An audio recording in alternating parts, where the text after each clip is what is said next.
my mindset and my self-talk back then was extremely negative. And I'm realizing now, the older I get, that the way we talk to ourselves oftentimes projects out to other people. And back then I didn't realize that the mindset I had was impacting my family, my friends, the way I was feeling towards certain things. It was really tough, but at that moment I didn't realize. And now, as I'm older, I really understand that self-talk is extremely important. And when you're a more confident person and positive and you believe in yourself, that flows into your relationships and actually makes others feel so much better. Number one, about themselves. They feel more connected to you. They want to be around you because you are more of a positive person. There's such a trickle down effect of all of that. And it wasn't until now, in the past 2 years, that I've actually started to really realize that impacts everything in your life.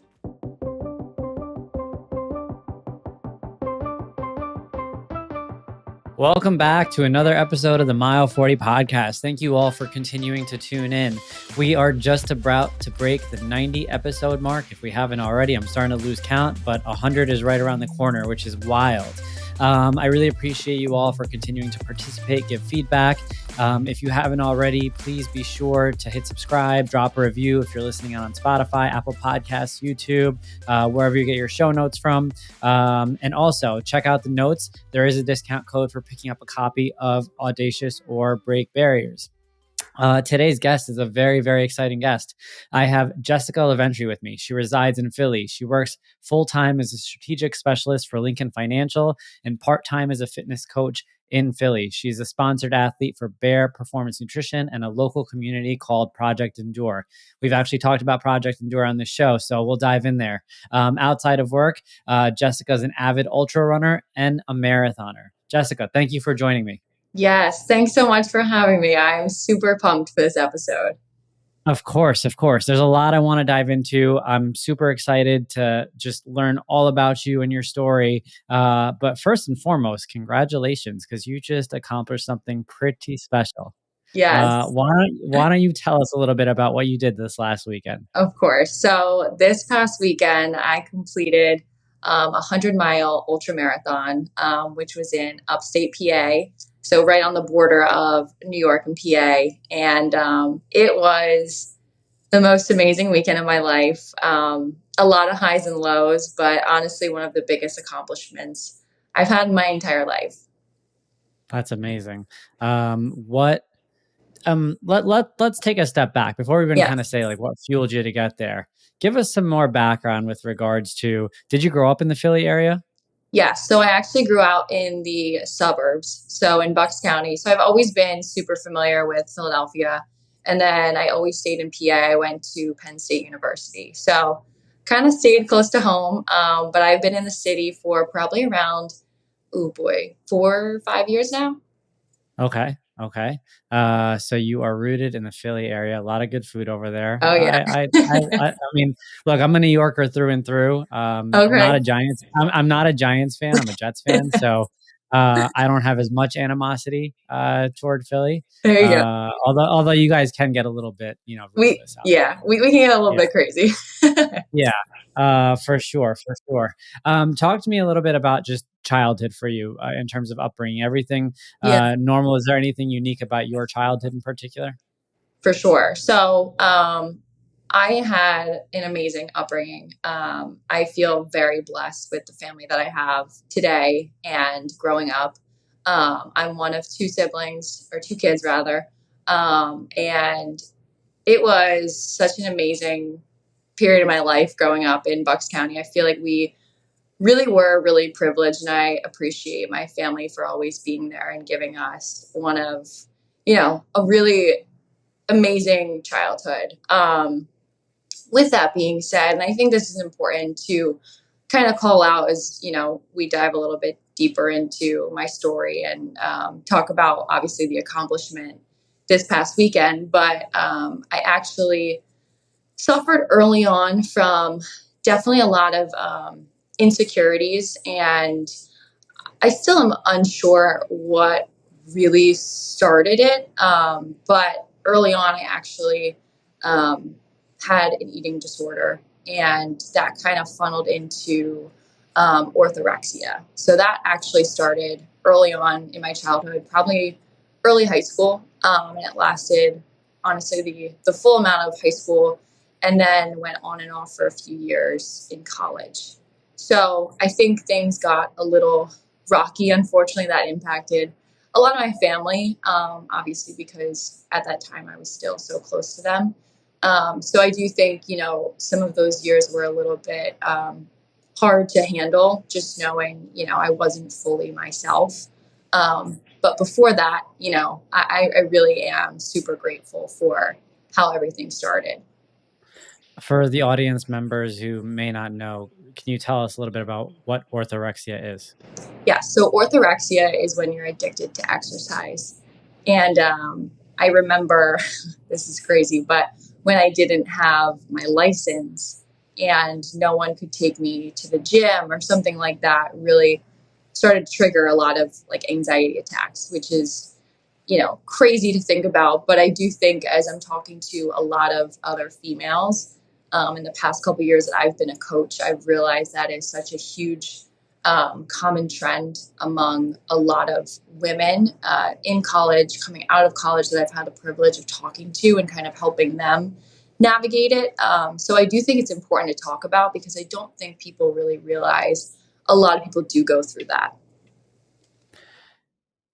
There's a lot of stories out there around people who go through similar disorders, and I feel like every story is unique, and everyone has their own journey. Um, at what point did you feel like, whether it was a community or a person, whether it was a professional of sorts, or just someone that you could relate to, at what point did you feel even comfortable openly speaking about this? Honestly, it wasn't until 2 years ago, to be honest with you, which is crazy to think about. But I started to confide actually in my coach, Joe Rinaldi, and a lot of other special people who came into my life that I really felt comfortable finally opening up with. But for a while, it was something that I didn't ever talk to anyone about, which I think I just kind of held it really close. And I don't think that was very good for myself. And honestly, it's one of the most freeing things now to talk about. I feel like I'm finally an open book with all of this. And the more I talk about it with other females, especially, I feel so much more connected. And I do realize that it's a huge thing that a lot of people struggle with. Would you say that your mindset, on your darker days was more centered around hating food or being obsessed with exercise, or both at the same time? Oh, that's a good question. Um, I never hated food, but I think I had to, work out a certain amount or burn a certain amount before I thought that I could eat, a certain amount of food. So I think the working out and the movement kind of fueled what I eat for that day, which is, it's pretty tough. Yeah.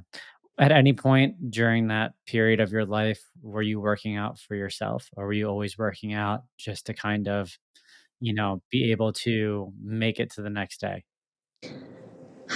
I think I really don't think I even understood the purpose of working out, to be honest with you. I don't think I really had the awareness and understanding of working out was a means to feel healthy and feel your body a certain way. And to me, it was almost at the time some sort of punishment, if you will. So I think the way I looked at it and my relationship with it, unfortunately, just was not in the best mindset. And now, I'm grateful to say I have an amazing relationship with it. But back then, of course, it was pretty toxic. When you think about where you were then and where you are now, can you speak to how your relationship with yourself has impacted your relationship with others? Um, you know, During that period when things were really rough, did you like yourself? No, Did you acknowledge yourself? no. Uh, no. Yeah. Speak about that a little Yes. bit and speak about how that maybe affected your relationships with other people. Absolutely. So I think my mindset and my self-talk back then was extremely negative. And I'm realizing now, the older I get, that the way we talk to ourselves oftentimes projects out to other people. And back then I didn't realize that the mindset I had was impacting my family, my friends, the way I was feeling towards certain things. It was really tough, but at that moment I didn't realize. And now, as I'm older, I really understand that that self-talk is extremely important. And when you're a more confident person and positive and you believe in yourself, that flows into your relationships and actually makes others feel so much better. Number one, about themselves. They feel more connected to you. They want to be around you because you are more of a positive person. There's such a like a trickle down effect of all of that. And it wasn't until now, in the past 2 years, that I've actually started to really realize that that impacts everything in your life. Did you ever uncover why you went down that path? Like, was there a certain driver that kind of took you down that path? Whether it was how you wanted to look, how you wanted to feel, maybe you wanted to attract others or fit into a certain group. Was there a certain driver that you were able to unpack, or is that a journey that you're still kind of working through? I'm still trying to figure that out, but I'll be honest with you, I think social media had a lot to do with it. I think early on in high school was really when, at least for me, when things got extremely um, heavy in social media. And now, I mean, it's even worse. But I do think back then was really when it really kicked off. And for a lot of younger females and males, I mean, everyone was on their phone looking at all these other people scrolling. I mean, you know the deal. Everyone does it. But I think it is, and it's such a huge topic right now for so many people across the world. Is like, yeah, this is very toxic for a lot of younger people, um, and I know that this is now a really common issue among a lot of younger, children. You just gave me shivers because I have a 2-year-old, and I am a little bit older than you, and so I grew up in a world before social like, I was in high school before social media, even in college. Social Facebook was coming out when I was in college, uh, and so I look at your generation, and it just kinda dawned on me as you and I were speaking. Most of your life, you've had social media. Most of your social life, you've had social media. And wow, like that is, like, and I think about all the guests that we've had on.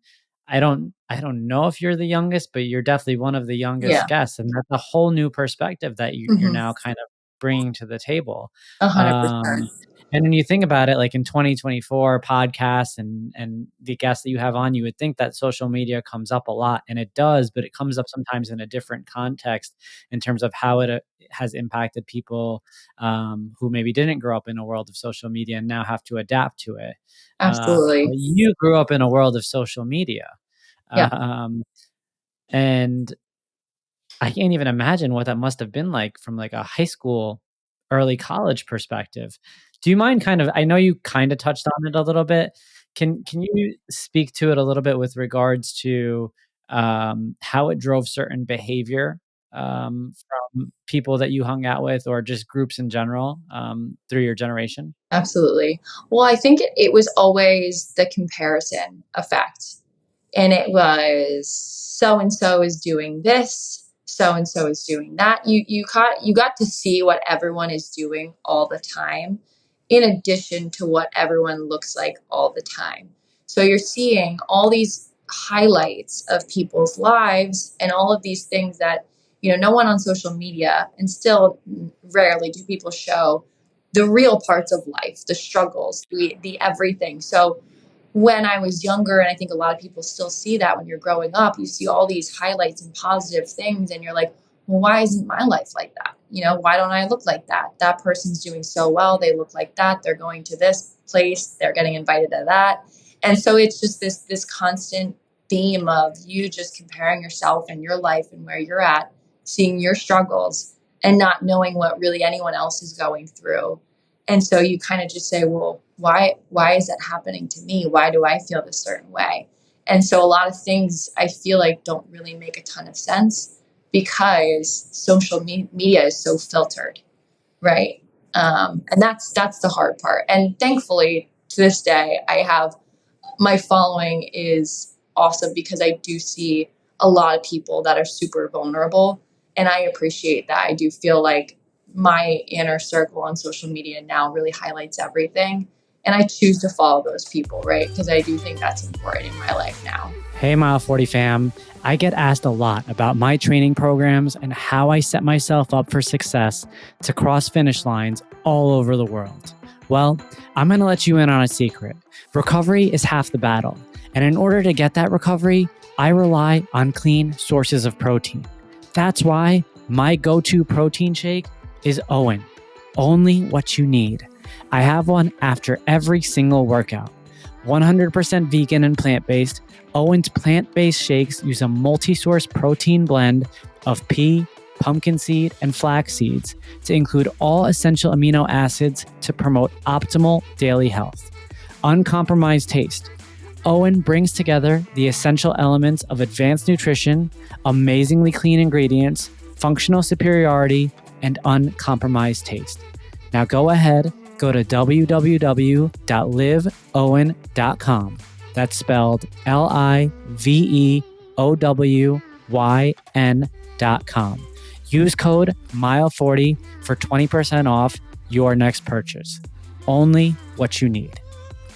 You know, everything you're saying is like spot on and should be obvious, but for some reason because you grew up in that era, you sound very wise and mature. But I mean, nothing that you're saying is like revolutionary. Right. But at the same time, I think it must have been harder for someone in your generation to get to that point where you're even, you know how they say, like, you know, you're the average of the 5 people that you hang out Yeah. with. And similarly, like on social media, you are going to project what it is that you're following. Like, you know, not too long ago, I was really, really intentional about just blocking out noise in terms of who I'm following. Like, if it's not putting out a positive message, if it's not someone that I like deeply care about and want to, you know, keep updated on their life for, like, it's got to go. Because like, if I'm consuming this information all the time, it's got to be positive in, so that way it's positive out. But I could see how,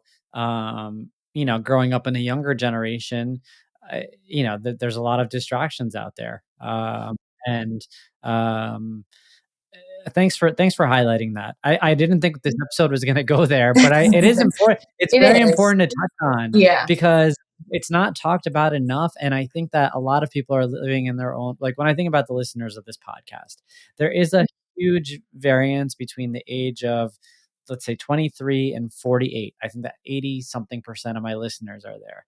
But like those 23 to, let's call it 26, 27-year olds are much different than the 28 to 40-year olds, because you're talking about, you know, the millennials versus Gen Z, so on and so forth. And the millennials don't know what it's like, living in a world where you only grew up with your phone, or only like I had a flip phone and then I had a BlackBerry, like, you Yeah. know, and then iPhones came out. Right. And like, so it's crazy to think about. So thanks for highlighting that. With regards to, you know, that part of your life,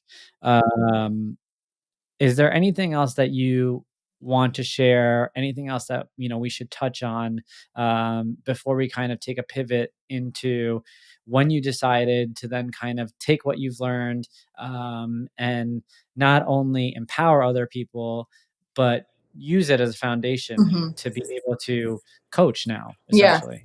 And so I think there's a little bridge actually from that childhood experience to what you're referring to now. And that bridge for me was very transformational. I want to say it was probably around 3 years ago.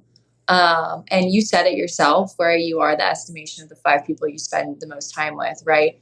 In that 3 years ago, I found these people who opened me up, who inspired me, who supported me, who motivated me, but I didn't realize who were actually out there before. And that is my running coach today, one of my deepest best friends today, my significant other today, all of those people entered my life relatively at the same time. And I do believe at some point that was a reason, but that pulled me out of a pretty bad dark hole.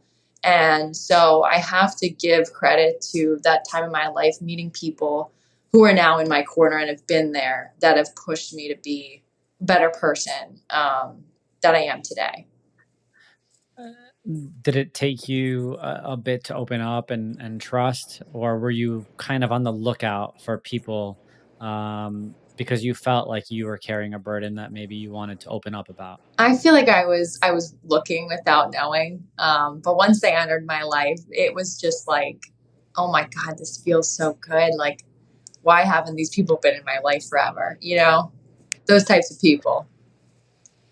One other question I have for you, and maybe it would make more sense to ask this as we kind of learn a little bit about what happened after that. But given what you were going through, uh, I feel like when I speak to people who had gone under similar circumstances, one of the things that they were always able to do was identify when someone else was going through something similar. Like if you've had an eating disorder, Hmm. chances are you can call out if Oh someone yeah, else you see or know yeah, is battling an eating disorder, right? hmm, yeah, But something tells me that when you're battling it and you're in the pits of it, you're probably not in a position to really help someone else. Now I feel like, you're extremely well positioned to, gently approach that person and say, "Hey, like, I've been there.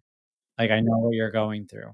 Um, can you speak to your evolution, in terms of, working with other people who perhaps were dealing with something similar as you? of course. So I actually entered into the Project Indoor community as an athlete and kind of a mindset coach. And that's where I met a lot of females who were undergoing similar things.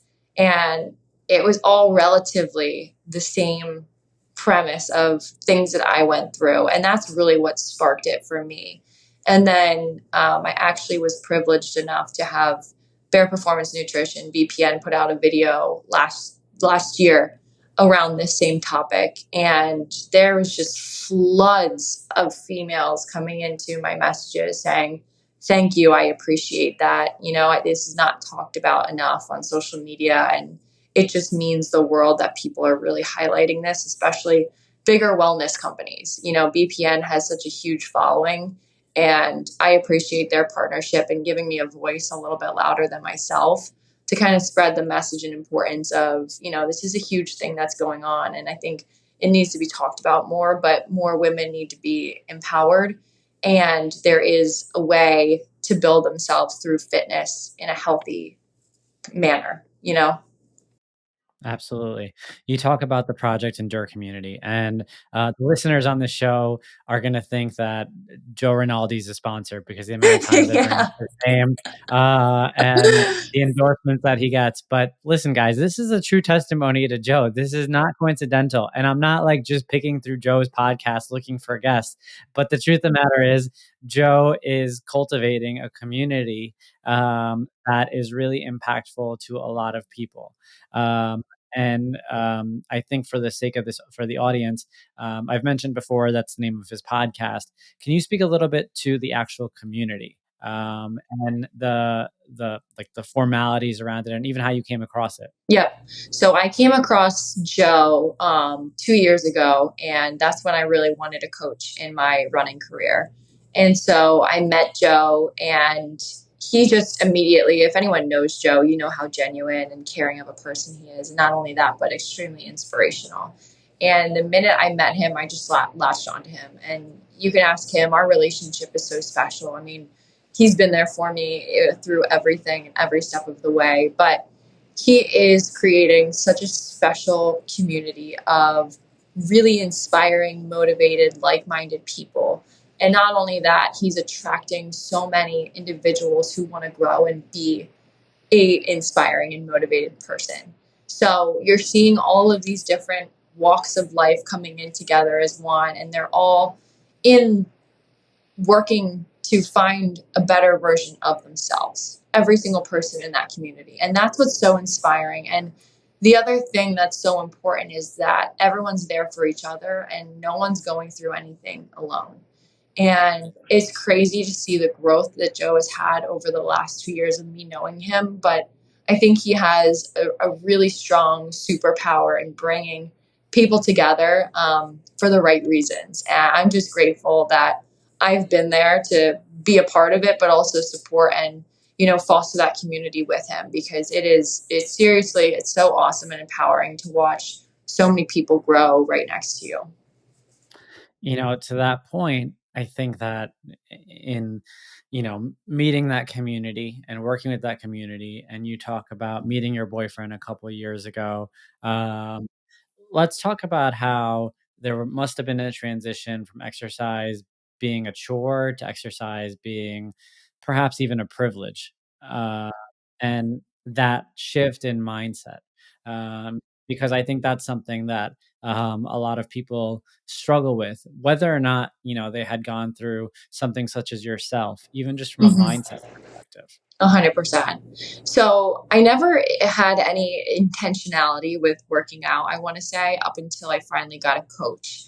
And that's where I feel like I finally had the education and knowledge and guidance to do something that had intention behind it, but also be supported by goals saying, like, we're running a marathon. And that prep, each and every time Joe would give me, an 8-week prep, I could feel myself getting stronger and stronger and stronger as a person, as an individual. And I could feel the progress I was making in my strength training, in my endurance training, my speed training. And it was those small wins over time where I really had this amazing relationship with fitness that I said, wow, like I feel my best self I have ever felt. I'm able to do, you know, multi disciplines of fitness and I feel incredible. And on top of that, he also was supporting my diet and my nutrition and making sure and keeping me accountable as to what I needed, depending on the season of how much we were training. So I think having his guidance really shifted my mindset to, hey, it's okay just to take off days. There's intention behind everything that we do, and you're going to see progress week after week after week. And I did. And that is what's so rewarding and so confidence building. Yeah, no, I think that's incredible. Um, I think there's a lot to take away from that. When did you decide, whether it was a marathon or a race or whatever it was, when did you decide to, put yourself in that stratosphere of perhaps doing something you hadn't done before from a fitness perspective? Yeah. So I think, mentally, I just wanted to see how much I could give to something. And, it was like win after win. I was like, okay, I can see my body doing all these different things. I want more and I want to see what I'm truly capable of. Because after so many years of telling yourself you can't do something, then you start to see yourself actually do something. There's this fire in you that just wants to keep on seeing what you're capable of. And that's when I started to really shoot for higher goals because, again, it's like, okay, what do I really have in me? I want to explore that. Well, what have you learned about yourself? I've learned that every goal that I commit to myself, I work my ass off for every single day. I know I do. If there's something out there that I want to do and I want to accomplish, I will work every single day until that's finished. And I've realized that I am a very hard worker when I'm extremely passionate by it. And I know what kind of fires me up and what scares me. And I'm less afraid to take more risks now. Well, I'm gonna challenge you. What fires you up and what scares you? What scares me is, letting go of comfort, and kind of leaping towards a world that I don't know yet. But what fires me up is that I do have confidence in myself and I know what I love to be creative in. And I love pushing myself mentally and physically and whatever that is. And I think there's a mix of both in my future that I hope happens. And when it does, I feel like I'm going to be in a really great, fulfilled spot. When you think about what you've accomplished in the last couple of years and how you've kind of evolved into the person that you are today, I think it's important for the audience to hear your perspective on this. Do you look at that chapter of your life, throughout high school and early college as being a chapter that's completely, closed, or do you look at it as the part of your story that needed to happen in order for you to get to where you are today? It definitely needed to happen because I think from a mentally strong perspective, I don't think I'd be where I am today mentally. And I sure as hell wouldn't appreciate where I am physically as well. So I think it's the perspective it gave me and the appreciation and gratitude towards, what our bodies can do and how powerful self-talk really is in that, when you believe something, you actually can do it. When you believe in yourself, a lot more positive things flow into your life. How have the harder moments of your childhood, how have they instilled a foundation for you to handle the harder moments that you come across now? And it sounds like I'm asking a lot of the same question. What I'm trying to get at right now is we've agreed that you had to go through what you went through in order to get to where you are today, right? And we agreed that um, those years instilled strength in you, instilled fortitude in you, so that way you know how to handle adversity as it comes your way now. And before we came on and recorded, I talked to you about how when I found myself bottoming out, I had to kind of channel darker moments that happened previously in order to figure out where to go. Put yourself, you know, for instance, this weekend's race, right? 100 mile, all right? You're out there. There's plenty of reason to even be proud if you make it halfway through that race, right? So when things got dark, when things got tough, and your mind had to dig, how much of that strength was maybe defined by some of the lessons that you learned earlier on? Oh, I'd say a huge chunk of that strength. And I think it's just because if I was back to being 15 years old, I would have looked at 100 miles and said, Jess, there's no way you're going to do that. There's no way. That's impossible, right? I never even dreamt that I'd be able to do that. And so being out there this weekend it was emotional, but I knew my why. And sorry. No, no, um, no. I just really want to prove to myself that I can do all the things that, I once said probably wouldn't happen. You make me tear up over here. I'm very, I'm sorry. I'm so no, emotional. no, no. Don't worry. Don't apologize at all. I am so proud of you. I am so proud of you. I'm so proud of everything that you stand for, and I'm so grateful that you are open about this and you're sharing this because I have no doubt there's a listener out there who's going to walk away from this empowered and being able to relate and probably going to be sliding in your DMs because of this episode. Because the truth of the matter is, what you had gone through is something that's extremely relatable on so many different fronts, right? And I had mentioned earlier that everyone's story is unique, and everyone's story is unique, but there is a little bit of a parallel, and that parallel is, generally speaking, when you're going down that road, it's because you're looking to find who the person is inside, right? And, whether it is obsessively exercising or, being extremely disciplined to a fault, a negative fault when it comes to food, it's generally because you're looking to fill something, and you were able to fill that void later on in your journey, excuse me, and you did that by finding community. And community is a theme that comes up on this show all the time. And, we could talk it into the ground.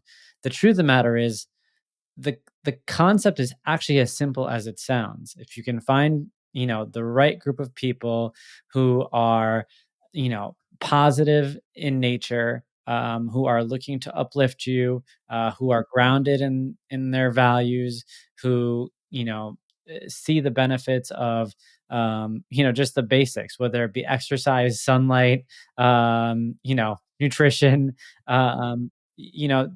it's without fault, you're generally going to be uplifted if you can find that group of people and surround yourself with them. And the crazy thing is, the transformation is, it's like this. It's like a hockey stick. Like you go from not thinking you could run a 5K or a 10K to all of a sudden doing a 100-mile race and being able to talk about it 3 days later. Yeah. And something tells me that wasn't your last race. Right. Uh, and so, you're a true testimony to that. You're a testimony to all that. So I'm super grateful for that. Yeah. Now let's go back really quick. Why this race? When did you just decide to sign up? hmm So I signed up for this race probably around January. It was January of this year. And logistically, I signed up for this just because it was the easiest race on the East Coast for me. Instead of trying to fly out to Utah and train for altitude or elevation, I just felt, you know what? It's 100 miles. It's going to be hard. Let's just stick to something that's at least a little bit close to home. So, for me, that's kind of why I did it. But you're right in that this will not be my last one. How long did it take you to finish? It took me 28 hours. So I was Okay. out there for a bit. Okay, cool. Talk us through just kind of the 28 hours at a high level here, just so people get a sense. There's a lot of people out there who obviously have never run 100 miles, and don't even know what it entails.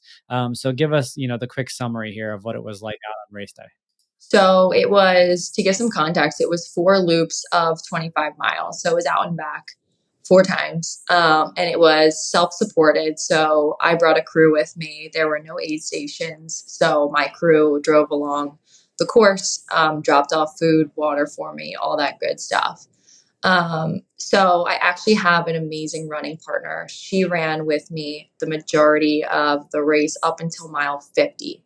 So we did 2 laps together, and then she took off. She's a speed demon. She took off ahead of me when I was changing my shoes and changing my clothes. So that's when I started to bring in my pacers.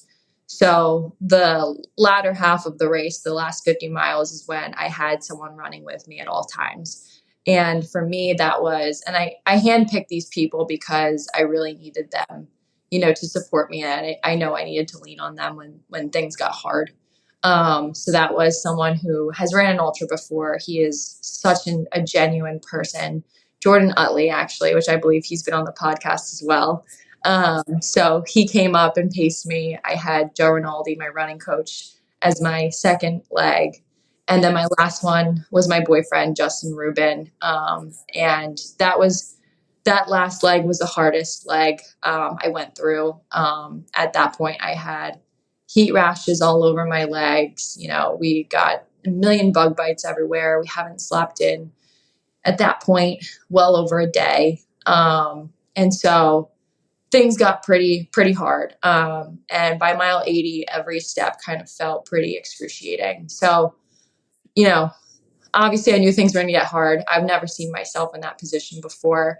And oddly enough, as terrible as it sounds, I kind of loved it. I loved seeing, a place I've never been before. Kind of made me really curious. And I was kind of waiting for that moment when it's like, okay, Jess, this is really hard and it's going to challenge your mind. And are you ready for that? Like, I wanted to feel that.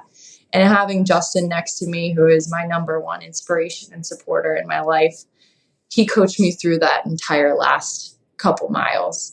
And every step of the way, he never stopped talking to me. And I just appreciated that so much because our conversations were slim, but him being there and kind of coaching me through every single step, every single mile. Sometimes I think we're scared to lean on other people. But for me, I know I needed that. And if it wasn't for that team and that group of people that really meant a lot to me in my life, I think that race would have been a little bit different for me. So they know how much I appreciate them. But I do believe that ultra running is a team sport. There always is one runner out there, but your crew is the team that's going to get you through that thing. Well, shout out to your team. Yeah. 2 out of the 3 have been guests, and if you Yeah. include yourself now, 3 out of 4 have been guests on Mile 40. And, shout out to your boyfriend too, because, um, that is so special. Like, I think that, for a lot of listeners out there who have toyed around with the idea of being endurance athletes, running races. Look, 100 miles is a spectacular feat. And I will go out on a limb and say I do believe everyone can run a marathon. I don't believe everyone can run 100 miles.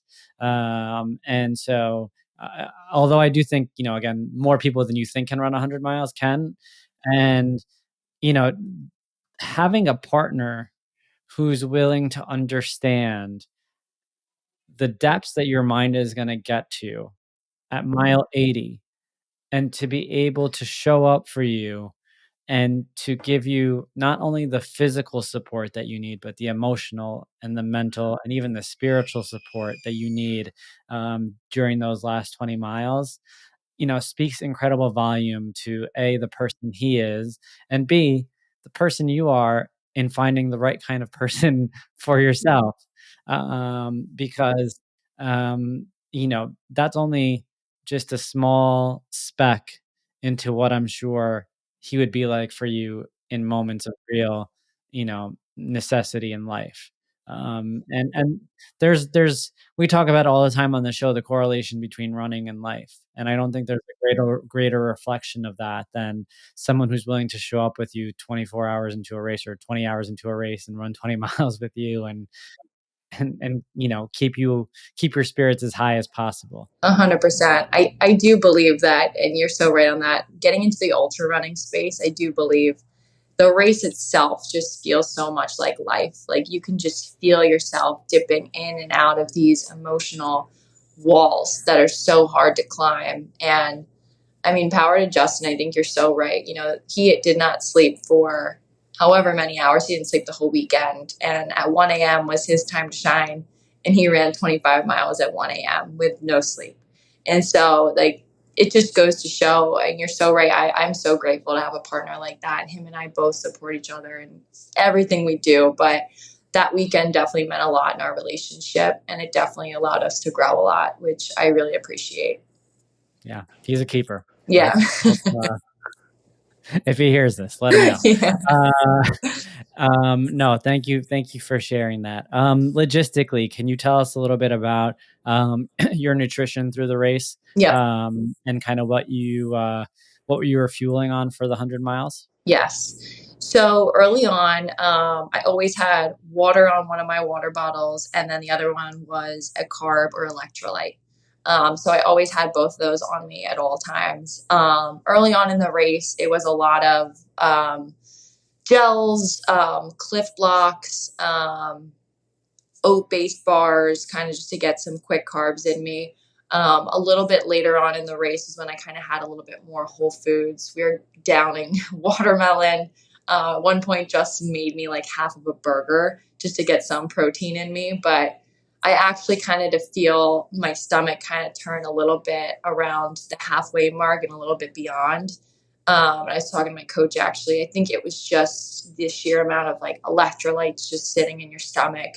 And obviously, of course, you're moving nonstop. It's, a matter of time before your stomach starts to be like, okay, so the latter half of the race was definitely hard to get nutrition down, but I think I really did well early on, at least to prevent and be proactive about, knowing that later on in this race, we might not get a lot of nutrition in. So I am proud of myself. But it's really extremely hard at the end to be eating. And at that point, you don't want to eat anything that you've been eating for the last 20 hours. Yeah.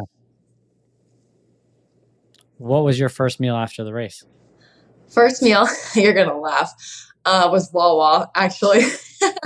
we were nothing special, but we had a long drive home, and that was the first thing we saw. So we're like, all right, it's Wawa.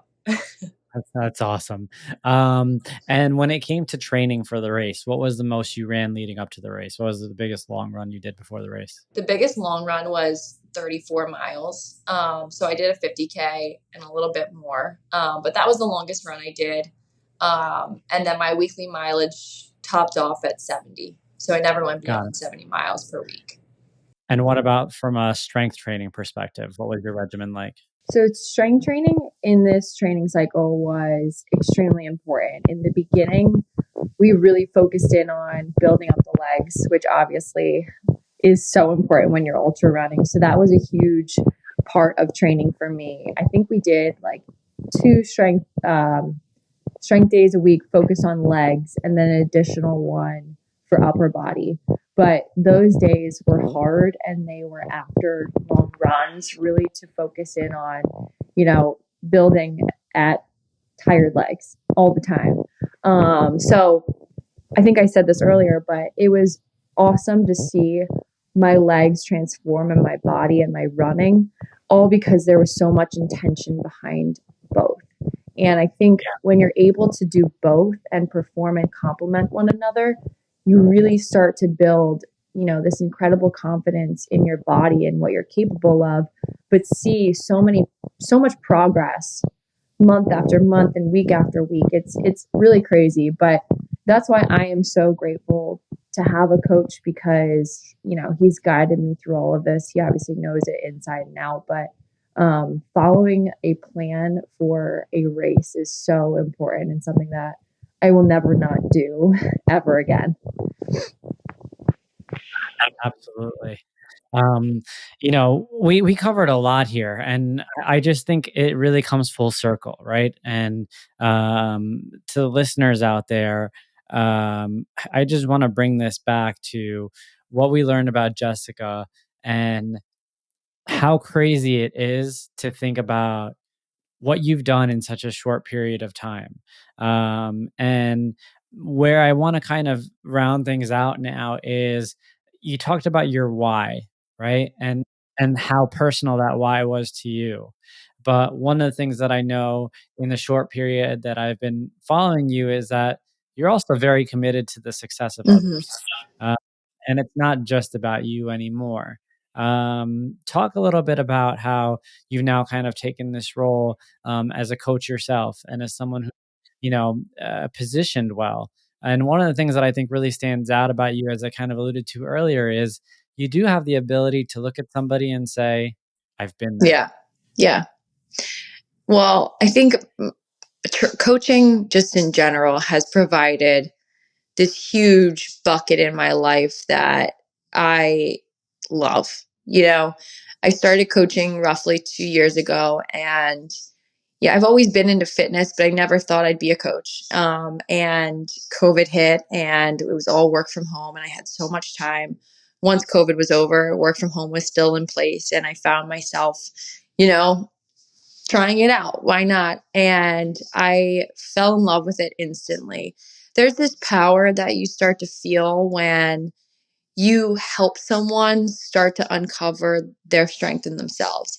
And I think it's even more powerful when you've been there before, like you mentioned, and you know what it feels like to be very insecure, and then to transform and see how powerful you are mentally and physically. And the places that I've coached at and the coach that I want to be, and I hope that I am, is, yes, we are focused on your physical capabilities, but I also want to tap into others' minds and make sure that they are mentally strong, because that is so important as it is, the physical strength. The mental part of it is huge, and that's what's going to carry you.